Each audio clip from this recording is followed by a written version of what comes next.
They appear to come out of nowhere. The sky was literally black. It's like watching Alfred Hitchcock's The Birds again. Having crows dive bombing and going after some people was a little unnerving. Earlier this year, tens of thousands of crows descended on the small Canadian town of Woodstock, Ontario. They outnumbered the residents, some of whom feared for their health and safety.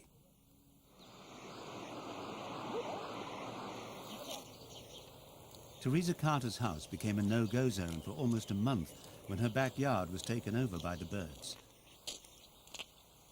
It became the center of a mysterious phenomenon, mass crow roosting.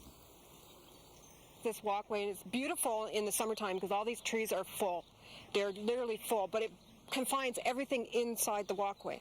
So whatever lands in here with the crows, this is literally their path. They would come straight over this walkway and fill these trees. I wouldn't want to take my dog down there either. I mean, crows are a brave bird. I mean, if you drive a car past them, all they do is hop away. If they're protecting a family, are they going to come attack you? Who's to say? Crows are big, black, belligerent, and intelligent. They have the largest brain in proportion to its size of any bird and are clever mimics. Crows have also been credited with supernatural powers. Native American legend, maintained by some elders, says a white crow warned buffalo when hunters approached. An angry hunter threw the crow into a fire where it turned black forever. Woodstock was one of several communities in Ontario to be invaded by crows. During the past few years, small towns across North America have been plagued by mass roosts of up to 160,000 birds. Loss of natural habitat is partly to blame. Forests have been turned into farmland, prompting crows to move to tree-lined streets and parks in towns. Jody Allair is a bird detective, and he tracks them mainly at the Long Point Observatory outside Woodstock. Yeah, this is a swamp sparrow. Every new bird caught is tagged. Scientists are trying to understand how the mass crow migrations fit into the ecosystem. Crows are a species, they actually are a species of songbird, just like a warbler and a sparrow. And they're a bird that has increased in number, particularly because they've adapted very well to human habitation. Crow roosting is definitely quite interesting, and I don't think people have it quite figured out yet. There's a few theories around about why crows are roosting in such big numbers. I think the fact, the garbage we leave out and the fact we do supply so much food for these birds, like they'd be foolish not to pass it up. And it's a pretty ingenious system, actually, for the crows to take advantage of us.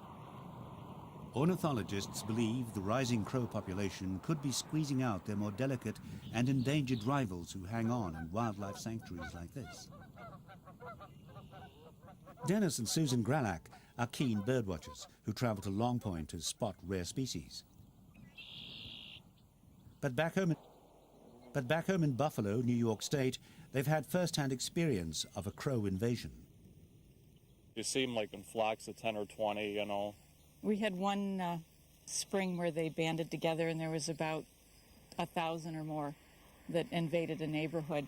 If you're out and about downtown and trying to get from one place to another, having crows dive bombing and going after some people was a little unnerving.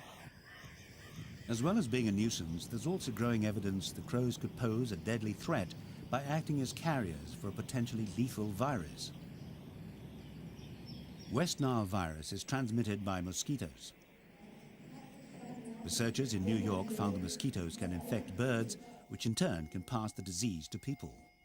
Mosquito-borne diseases can get transported via mosquitoes or a reservoir host, like a bird. A pet bird might have been brought into North America. So the virus could have been introduced through a pet bird. If an infected mosquito is transported like that, they can get introduced into a country, and the virus will take off from there because the vector is here, the human host is here, the bird reservoirs are here. Ontario's health authorities urge the public to report any dead crows they come across. In 2001, 128 carcasses tested positive for the West Nile virus. Not surprisingly, the link with the spread of West Nile doesn't help the crow's popularity. We have tiny little kids that are only a couple years old that if they picked a stone up, put it in their mouth, what kind of disease is coming from those crows? You know, if the kids found one dead, who's to say that they wouldn't pick one up and think it was cool? But Jody Allair says we shouldn't jump to conclusions and lay the blame entirely on crows. Crows can carry West Nile virus. They're still not sure totally what species of birds will carry it and which ones won't. The ones that have been demonstrated carrying it are the ones that are in the Corvidae family. So crows, blue jays, those birds, ravens, they will carry the disease. Now, I imagine it's carried by a lot of other birds, but since crows and birds like blue jays are so visible and are so commonly seen, when there's one that is extremely sick or is really out of sorts, those birds are noticed by the general public. When Woodstock was invaded, Deputy Mayor Jack Dunn wanted a long-term solution to the crow problem. What are we going to do about them? Can you get rid of them? Can we shoot them? You know, can we shoot them? Well, we can't shoot them, you know. People told us, well, maybe get a couple of falcons or get a couple of owls. That'll help. That'll chase them away. Other towns have tried using hunting birds to get rid of the crows, but with only limited success. Woodstock's residents aren't optimistic of doing any better, so try to maintain their sense of humor. I heard Woodstock is a nice town, a nice place, a nice city to live in, so I think the word's out. In the short term, humor and patience help, but it's a recurring phenomenon in increasing need of a solution.